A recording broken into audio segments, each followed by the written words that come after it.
Charline, tous les candidats pour 2027, les partis ou le gouvernement font soudainement du climat ou de l'adaptation à la chaleur une priorité. Alors, petit tour d'horizon, on commence par qui? Ah, par le gouvernement, D'accord. avec le ministre du Travail. Mhm.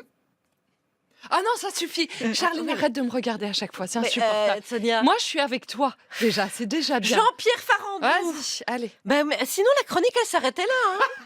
Ah bah oui, mais bon, alors j'y vais. Le ministre du Travail a prévu une visite de 3 jours à Madrid pour observer le quotidien dans un pays chaud. C'est-à-dire, il a dit, en été, la France, c'est l'Espagne, donc on va prendre exemple sur les Espagnols. Il n'y a plus qu'à espérer que dans 6 mois, ils nous disent pas, en hiver, la France, c'est la Russie. Donc on va prendre exemple. Alors, au Rassemblement national, ils veulent tout climatiser. Alors Oui. je propose qu'ils commencent par les tribunaux et les prisons, au cas où l'avenir leur serait pas favorable, je dirais. Au RN, le plan est simple. Hein. Chaud, on met la clim. Froid, on met le chauffage. Entre les deux, on met les étrangers dehors. Ils sont en train d'inventer l'écopopulisme. Tu dis aux gens ce qu'ils veulent entendre, tout en leur promettant de pouvoir t'écouter aux frais. Et Bardella, il a déclaré « Le RN ne doit pas faire la même erreur avec le climat que la gauche avec l'immigration ». Je suis pas sûre d'avoir compris. Peut-être il nous demande d'arrêter de stigmatiser la chaleur. Mhm.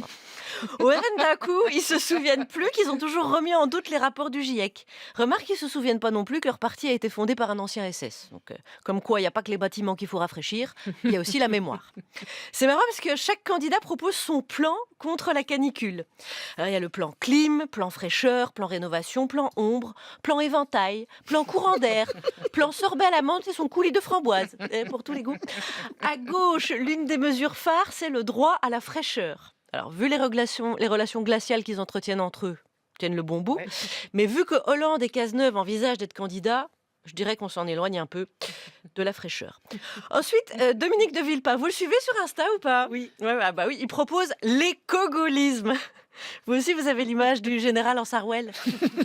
On attend maintenant des propositions. Paris étouffé, Paris cramé, mais Paris climatisé. C'est marrant, hein. Plus les politiques sont dans l'urgence et doivent être concrets, plus ils formulent avec abstraction. Heureusement que Villepin, il n'est pas garagiste, tu vois. Bonjour, ma voiture est en panne. Oh, la panne de voiture.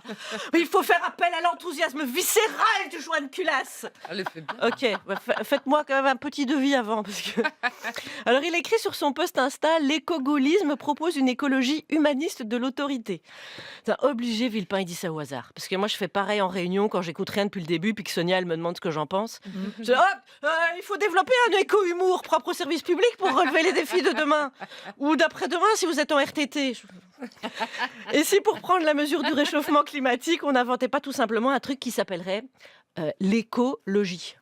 Ah. Bon, ouais, non, mais parce que si on va par là, on a le SMIC baladurien d'Édouard Philippe, le trotskisme végétalisé de Mélenchon, le macartisme responsable de Gabriel Attal. Et en 2027, quand on lui demandera ce qu'il fait pour lutter contre le réchauffement climatique, Villepin, il sera vraiment à l'aise pour répondre une story Insta, et vous? Enfin, les limites planétaires sont dépassées, notre patience aussi. Hein. Comme quoi, pour faire bouger le politique, l'urgence climatique, c'est bien, mais apparemment, l'urgence électorale, c'est mieux. C'est ce mercredi matin où Charline Vanhoenacker a fait le général de Gaulle. Bien sûr.